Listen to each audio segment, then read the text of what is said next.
Behind news நேயர்களுக்கு வணக்கம். உரும்புராயில் வாகன விபத்து, 2 உயிரிழப்பு. யாழ்ப்பாணம் உரும்புராய் பகுதியில் 2026 ஏப்ரல் 22 அதிகாலை இடம்பெற்ற வாகன விபத்தில் 2 உயிரிழந்துள்ளனர். மோட்டார் சைக்கிளுடன் கனரக வாகனம் மோதி இந்த விபத்து இடம்பெற்றுள்ளது. விபத்தில் மோட்டார் சைக்கிளில் பயணித்த 65 வயதான தந்தையும் 29 வயதான மகனும் உயிரிழந்துள்ளதாக போலீசார் தெரிவித்துள்ளனர். உயிரிழந்தவர்களின் சடலங்கள் யாழ் போதனா வைத்தியசாலையில் வைக்கப்பட்டுள்ளன. சம்பவம் தொடர்பில் கனரக வாகனத்தின் சாரதி கைது செய்யப்பட்டுள்ளார். அஸ்வெசும முதியோருக்கான கொடுப்பனவு இன்று வைப்பீடு. அஸ்வெசும நலத்திட்டத்தின் முதியோருக்கான ஏப்ரல் மாத கொடுப்பனவுகள் 2026 ஏப்ரல் மாதம் 22 இன்றைய தினம் பயனாளர்களின் வங்கி கணக்குகளில் வைப்பீடு செய்யப்படும் என நலன்புரி நன்மைகள் சபை அறிவித்துள்ளது.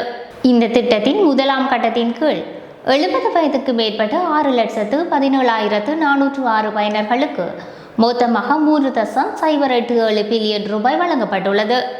இரண்டாம் கட்டத்தின் கீழ் 70 வயதுக்கு மேற்பட்ட 72,525 பயனர்களுக்கு 362.6 மில்லியன் ரூபாய் கொடுப்பனவாக வழங்கப்பட்டுள்ளது.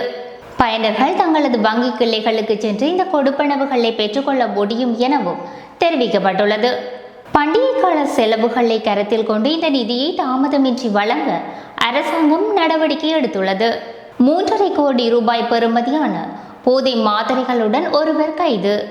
சுமார் 3.5 கோடி ரூபாய் பெறுமதியான போதைப்பொருள் மாத்திரைகளுடன் சந்தேக நபர் ஒருவர் மாதமே போக்குவரத்து பிரிவு போலீசாரால் கைது செய்யப்பட்டுள்ளார். கைது செய்யப்பட்டவரிடமிருந்து சுமார் 2,16,000 போதை மாத்திரைகள் மீட்கப்பட்டுள்ளன. ஆரம்பகட்ட போலீஸ் விசாரணைகளின்படி இந்த போதை மாத்திரைகள் இந்தியாவில் இருந்து படகு மூலம் இலங்கைக்கு கடத்தி வரப்பட்டுள்ளமை தெரிய வந்துள்ளது. மேலும் இது போன்ற முக்கியமான செய்திகளை உடனுக்குடன் அறிந்து கொள்ள பிஹைண்ட் நியூஸுடன் இணைந்து கொள்ளுங்கள். மற்றும் ஒரு செய்தியினூடாக உங்களை சந்திக்கும் வரை உங்களிடமிருந்து விடைபெறும் நான் பிரியவதனா யோகேஸ்வரன். இந்த செய்தி உள்ளிட்ட மேலதிக விரிவான செய்திகளுக்கு www.behindmenews.org என்ற எமது இணைய பக்கத்தினை பார்வையிடவும்.